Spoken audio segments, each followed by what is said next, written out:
She thought the hardest part of her day would be hiding the pain in her wrist. The splint was wrapped tight beneath her sleeve, the swelling impossible to ignore. Every tray she carried sent shocks of fire through her arm, but she pushed through, determined not to let anyone see her weakness.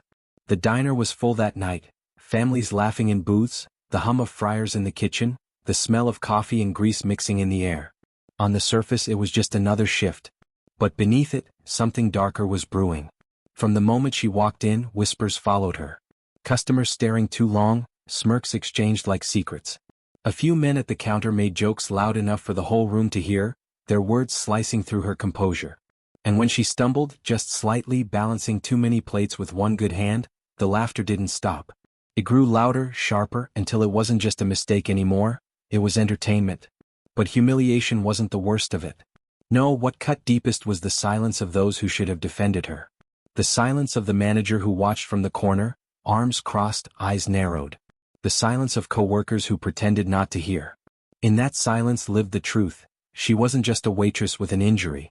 She was someone marked, someone they had already decided was less. And yet, what none of them knew, what made this night so different, was that a stranger sat quietly in the back booth. Not really a stranger at all. Someone watching, listening, measuring every cruel word and every crueler silence. Someone who held more power over this diner than anyone suspected. The waitress thought she was simply enduring another night of humiliation. But the truth was, her broken hand had already set into motion a chain of events that would expose far more than cruelty toward one worker. It would peel back the walls of the diner itself, revealing a sickness that ran deeper than she could imagine. The only question left was, when the truth surfaced, who would be left standing, and who would be shattered beyond repair. Before the night of humiliation, before the whispers and the laughter, she was simply Maria. Maria was not a woman who asked for pity. She had built her life on grit, the kind of determination forged in the quiet hours when no one else was watching. Raised by a single mother in a cramped apartment above a laundromat, she knew early that the world was not always fair, but she also learned that fairness could be fought for, step by step, shift by shift. By the time she was 23, Maria had become the kind of person neighbors turned to when they needed someone reliable. She worked 2 jobs, one at the diner and another cleaning offices at night. Not glamorous work but honest. Her co-workers noticed how she carried herself, with a dignity that didn't match her paycheck, a calm strength that seemed to come from somewhere deep within. Customers, too, often found themselves drawn to her warmth, the way she greeted even the most difficult patron with a steady voice and an unshakable smile. Behind the counter she was efficient. Coffee poured without a drop spilled, orders remembered without notes, small kindnesses slipped into every exchange. For some, she was just a waitress. For others, she was the difference between feeling invisible and being seen. Outside the diner, her world was small but full. She lived with her younger brother, Marcus, who she helped put through community college. Their bond was unbreakable. While others her age were chasing careers or travel, Maria's victories were quieter. Making rent on time, paying off her mother's medical bills, ensuring Marcus never had to skip a class because of money. She had dreams too, though she rarely spoke them aloud. She wanted to one day open her own cafe, not big, not flashy, but a place where people felt safe, where they felt welcome. A corner of the city where kindness wasn't rationed out, where no one had to wonder if they belonged. But the cracks were always there. Maria had felt them for years, like hairline fractures in the walls of her world. Customers who handed their credit cards to her white co-workers even when Maria was the one serving. A manager who praised her in private but never seemed to put her name forward for recognition. Jokes made at her expense, couched in humor sharp enough to draw blood. She told herself not to take it personally. This is just the way things are. Keep your head down. Keep working. It will pass. And most of the time she managed, but there were moments that stayed with her. Like the day a customer asked her if she could handle carrying his tray, as though her skin tone somehow dictated her strength. Or the time she overheard a new hire asking another server if Maria was really full-time, or just filling a quota. She laughed it off when she got home, telling Marcus that ignorance wasn't worth her tears. But the truth was, it lingered. The sting didn't fade. The diner itself was its own world, a microcosm of the city's contradictions. By day it was bright and bustling, a hub for truckers, office workers and families. By night, it shifted. The lights dimmed, the regulars came in, and the invisible rules of hierarchy revealed themselves.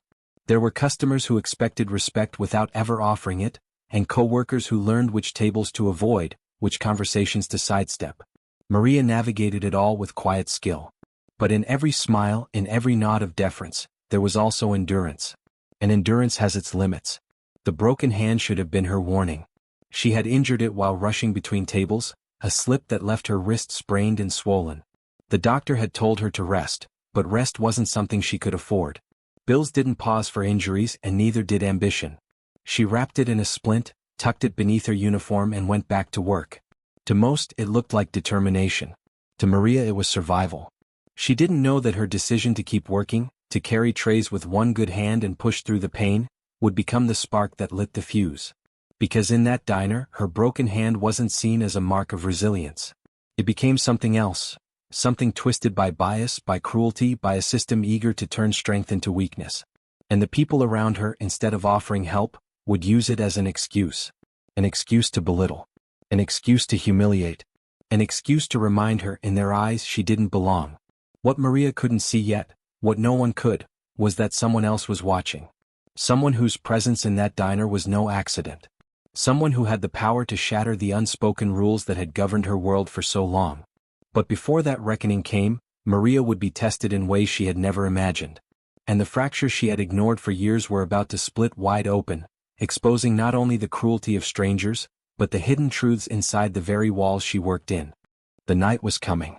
The whispers were coming. And Maria's quiet endurance was about to collide with a force far greater than she had ever faced before. The night her hand betrayed her should have been the end of the shift. She should have been sent home, told to rest, to heal. But that wasn't the way things worked in this diner. Here, pain was not a reason, it was an inconvenience. And Maria learned quickly that her injury, far from inspiring compassion, had painted a target on her back. At first it was subtle. A smirk when she fumbled with the coffee pot.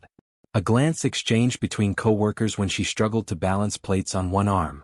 A muttered joke from a customer about not being cut out for real work. These moments were small, almost invisible if you didn't know what to look for. But Maria felt them all, like tiny cuts accumulating beneath her skin. She pushed through, determined to prove she could still carry her weight. But endurance in this place was never enough. The first real humiliation came on a Friday night, the busiest shift of the week. The diner was overflowing, voices rising in a clamor of orders and conversations. Maria had just delivered a tray when a customer at the counter raised his hand for a refill. She picked up the coffee pot with her good hand, steadied it with her injured wrist, and leaned forward. But as she poured, a sharp pain shot through her arm and a splash of coffee hit the counter. The man jerked back, his expression twisted with disgust. "Careful," he barked, loud enough for half the diner to hear. "What's wrong with you?" Maria stammered an apology, grabbing napkins to clean the spill, but the damage was done. Laughter rippled through the counter seats. One voice muttered, "Guess she's only good with one hand." Another said, "Should have stayed home if she can't do the job." Her face burned, but she kept moving, wiping furiously, refusing to let her eyes meet theirs. Somewhere behind her, she heard the manager chuckle. Not defend her. Not intervene. Just laugh. That was the first time she realized her pain wasn't just hers anymore. It was entertainment. After that night, the whispers grew louder. Co-workers began to shift tables away from her section, muttering that she couldn't keep up. The manager started assigning her the hardest booths, the ones farthest from the kitchen, forcing her to carry trays across the length of the diner. When Maria finally asked for a lighter load, the manager leaned in close and said, "If you can't handle it, maybe this isn't the place for you." His voice was calm, but his eyes carried something else. A message: you don't matter here. It wasn't just the work, it was the system around her. When she tried to file for reduced duties due to her injury, the paperwork mysteriously disappeared. When she asked about using her sick days, she was told she didn't have any left, though her record said otherwise. Each attempt at fairness was met with a wall she couldn't climb. It was no accident. Maria knew that. These weren't mistakes, they were reminders. She was tolerated here, not valued. And the moment she showed weakness, the system was ready to push her out. Weeks later, her breaking point nearly came in the form of a single glass of water. The diner was packed, the air heavy with heat and noise. Maria balanced a tray with 4 glasses, her wrist throbbing beneath the splint. As she reached the corner booth, one glass slid slightly, then another. She tightened her grip, but the pain made her falter, and water spilled across the table. The family seated there gasped, pulling napkins to protect their clothes. The father stood abruptly, his voice sharp and cold. "This is ridiculous. Do you even know what you're doing?" Maria apologized, hands shaking as she tried to wipe the mess. But the man didn't stop. He raised his voice louder so everyone could hear. "You hire people like this?" he snapped, turning toward the manager. "She can't even carry a glass of water without screwing it up." The room went silent, all eyes on her. Maria's chest tightened, her breath catching. She wanted to disappear, to sink into the floor. And then the manager's voice cut through. Not to defend her. Not to ease the humiliation. But to agree. "Maybe she's not cut out for this after all," he said, his tone laced with false sympathy. The laughter returned, sharper this time, echoing in the air like knives. Maria forced herself to stand still, to breathe, to keep from breaking. But inside something fractured. She didn't know that in the back booth the stranger, quiet, watchful, was leaning forward, taking in every word. If Maria had expected solidarity from her co-workers, she was mistaken. At first, some had been sympathetic, offering small words of comfort. But as the weeks wore on, that support faded. They began to see her not as a colleague but as a liability. One night, she overheard two servers whispering in the kitchen. "She's dragging all of us down," one said. "I'm sick of covering her tables." The other replied, "Management's right, if she can't handle it she should leave. She's just making it harder for the rest of us." Maria swallowed hard, pretending she hadn't heard. But the truth was unavoidable, she was alone. The betrayal cut deeper than the insults. Co-workers she had once trusted now turned their backs, eager to protect themselves. And Maria realized that survival in this place meant more than hard work. It meant silence, compliance, acceptance of the unfair rules. But silence was a prison she couldn't stay in forever. The weeks that followed blurred together in a haze of small cruelties. Customers snapping their fingers at her as though she were less than human. Jokes made about her one-hand service that spread from table to table. Tips withheld not because of bad service but because of who she was. Each night she went home, her body aching, her spirit worn. She told Marcus less and less, not wanting to burden him. But the silence inside her apartment grew heavy, pressing against her chest. Still she endured. Because she had no choice. The final straw came one Saturday evening. The diner was hosting a large party, a group of businessmen who had already been drinking. Maria was assigned to their table, despite her injury and despite her protests. From the moment she approached, the comments began. Subtle at first, then sharper. One man asked if she could even lift their orders. Another suggested they should get someone stronger. The laughter that followed wasn't just cruel, it was calculated. When Maria delivered their meals, balancing the heavy tray with one arm, one of the men accidentally bumped her as she leaned in. The tray tilted, plates crashing to the floor, food splattering across the carpet. The room erupted in gasps and laughter. Maria froze, her heart pounding, her cheeks burning with shame. She bent quickly to clean the mess, but the men continued their jeers. "Pathetic," one said. "Should have known better than to let her serve us." And once again the manager stepped forward, not to defend her but to twist the knife. "This is the last time, Maria," he said loudly, his voice carrying across the room. "One more mistake and you're done here." The diner fell silent. The customers watched her kneel on the floor, cleaning up food while her manager threatened her livelihood. The humiliation was complete. But in the silence that followed, Maria felt something shift. She wasn't broken. Not yet. She looked up and for the first time her eyes met the stranger's in the back booth. His gaze was steady, unflinching. And in that moment, Maria sensed that her suffering had not gone unseen. What she didn't know was that the stranger wasn't just watching. He was planning. And the storm her oppressors had unleashed was about to turn against them. Maria thought she had reached her lowest point. But the truth was, the night of her greatest humiliation was only the beginning. What came next would peel away the mask of the diner itself, exposing the rot beneath its walls. And when the truth emerged, it wouldn't just shatter her world, it would shatter theirs. The night of her breaking finally came without warning. It began as any other Saturday shift, plates clattering, neon lights humming against the windows, the low drone of conversation rising and falling like waves. Maria's wrist throbbed beneath her sleeve, but she carried on. She always carried on. But this night was different. The diner's largest table was once again filled with the businessmen who treated humiliation like sport. Their voices were louder, their laughter sharper, and from the moment she approached, Maria felt the familiar chill of being watched, not just by them but by the entire room waiting for another spectacle. She steadied her tray, her jaw tight, her breath measured. Step by step, she delivered their meals with the precision of someone fighting against her own body.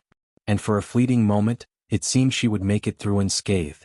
Until one of the men leaned back in his chair and sneered, "Don't trip, sweetheart. Wouldn't want you spilling all over us again." His words dripped with malice, and the others erupted in cruel laughter. Maria clenched her teeth. She kept walking. She told herself she could survive this too. But then came the shove, deliberate, calculated. A chair leg jutted into her path, her foot catching against it. The tray tilted. Dishes crashed to the ground, food scattering across the floor in a grotesque display. The room fell silent for a heartbeat, then exploded in jeers. "She can't even walk straight. Fire her already? What a joke." Maria dropped to her knees, her good hand frantically gathering shards of glass, her face burning with shame. And then, as if rehearsed, the manager stepped forward. His voice boomed across the diner, dripping with authority. "This is it, Maria. You're done here. Pack your things." The laughter swelled, echoing against the walls, bouncing in her skull. She froze, the words ringing in her ears. Done. Finished. All the nights of sacrifice, all the years of endurance, erased in one public declaration. Her hands shook. Her chest tightened. She felt the weight of every insult, every slight, every cruel silence pressing down on her. For a moment she thought she might break. But then another sound cut through the chaos. A chair sliding back. Slow, deliberate. All eyes turned to the back booth. The stranger stood. He wasn't dressed like the other customers. No suit, no tie. Just a plain shirt, worn jeans, and eyes that carried something heavier than the night itself. He walked forward, each step steady, each second stretching into eternity. The laughter faltered, replaced by murmurs. Who was he? Why was he stepping in? The manager frowned, his voice sharp. "Sir, this isn't your concern. Sit down." But the man didn't sit. He stopped in the center of the diner, his gaze fixed on Maria still kneeling on the floor. And then he spoke, his voice calm but cutting through the air like steel. "Get up, Maria." She looked at him, confused, trembling. No one had ever said her name like that before, firm, unwavering as though it carried weight. The manager scoffed. "Excuse me? You don't give orders here." But the man didn't flinch. Instead, he reached into his jacket and pulled out a small leather folder. He opened it slowly, deliberately, and placed it on the nearest table. The diners craned their necks, murmurs rising as they caught a glimpse of the embossed logo inside. It was the diner's ownership papers. His name on the documents. His signature at the bottom. The room froze. The manager's face drained of color. "You?" "Yes," the man said, his voice steady. "I own this place." Gasps rippled through the diner. Maria's hands trembled as she slowly rose to her feet, her mind struggling to process what she had just heard. The man turned toward the businessmen, their smug expressions now faltering. "I've sat in this booth for weeks," he said. "Watching. Listening. Measuring every word, every action. And what I've seen is a sickness." His voice grew sharper. A sickness of cruelty, of racism, of humiliation disguised as humor. The room was silent now, every eye fixed on him. He turned to the manager. "And you let it happen. You encouraged it. You built an environment where pain became performance." The manager sputtered, sweat forming at his brow. I was just trying to keep order." "Order?" The man cut in, his tone like a blade. "You call it order when a woman is mocked for her injury? When customers treat her like she's less than human? When your own staff turn their backs on her?" The silence was suffocating. Maria's heart pounded in her chest. For the first time she wasn't alone. The man's gaze swept the room, landing on every face that had laughed at her pain. "You all enjoyed the show, didn't you? Watched her struggle, watched her bleed dignity and said nothing. Because silence is easier than courage." The businessmen shifted uncomfortably. A few diners looked down at their plates, shame flickering across their faces. And then the man turned back to Maria. His voice softened but carried the same power. "No more." In that moment, something inside her broke free. The humiliation that had weighed her down transformed into something else. Rage, defiance, a fire she hadn't allowed herself to feel. She straightened her back. Her voice, trembling at first, grew stronger. "I carried this place on one good hand while you all tore me apart. But I'm still standing. And I won't bow to any of you again." The words hung in the air, electric, undeniable. The manager opened his mouth to retort, but the man cut him off with a single sentence that changed everything. "You're finished here. Effective immediately." The room gasped again. The manager's face twisted with panic. You can't." "I can," the man said coldly. "And I just did." The businessmen muttered, their bravado gone. One tried to laugh it off, but the sound died quickly in the heavy silence. Maria stood tall, her chest rising and falling with each breath. For the first time she felt seen, not as weak, not as broken, but as human. The man stepped closer to her, his voice quiet but firm. "This isn't the end, Maria. This is the beginning. And they're about to learn what happens when the voiceless finally speak." The diner was silent, every patron frozen, every eye wide. The air crackled with tension, with fear, with the undeniable sense that something irreversible had just been set into motion. And as Maria looked around the room, at the stunned faces, at the manager's collapse, at the strangers who could no longer hide behind their silence, she realized her humiliation had transformed into something greater. Not just survival. Not just defiance. Revolution. The diner would never be the same. But the question lingered like smoke in the air. What would come next? Retaliation? Consequences? Transformation? Because when one person stands, the world is forced to respond. And Maria's stand had just begun. The diner never sounded the same after that night. The hum of casual laughter, the clatter of dishes, the false normalcy that had once filled its walls, all of it carried a different weight. Because once the truth is spoken aloud, it lingers, refusing to be buried again. The manager's firing was immediate. One moment he stood tall, barking orders, confident in his power. The next, he was nothing but a man stripped of authority, his face pale with shock as the reality sank in. He stumbled out the back door, muttering under his breath, while the room of witnesses sat frozen in their silence. For the first time, Maria wasn't the one carrying shame. The shame belonged to them. In the days that followed, the story spread beyond the diner's neon walls. The whispers became words, the words became retellings, and soon the city knew. People had seen enough that night, heard enough, to pass it on. Some retold it with guilt, admitting how they had sat silent. Others with awe, describing the moment the truth finally shattered the charade. The diner itself was forced to change. Under its true owner's watchful eye, policies shifted. Zero tolerance for harassment. Training that went beyond empty slogans, teaching staff and patrons alike what respect actually looked like. For some, it was too late. They had already revealed who they were in the worst possible way. But for others, the new rules became a chance to do better, to finally stand when silence had once held them back. For Maria, the aftermath was complicated. She had endured humiliation so deep it nearly broke her, and even though justice came, scars remained. She still woke at night hearing the laughter, still felt the sting of being reduced to a spectacle. But alongside that pain grew something else, strength she hadn't realized she carried, strength that came not from enduring, but from refusing to bow when the moment demanded defiance.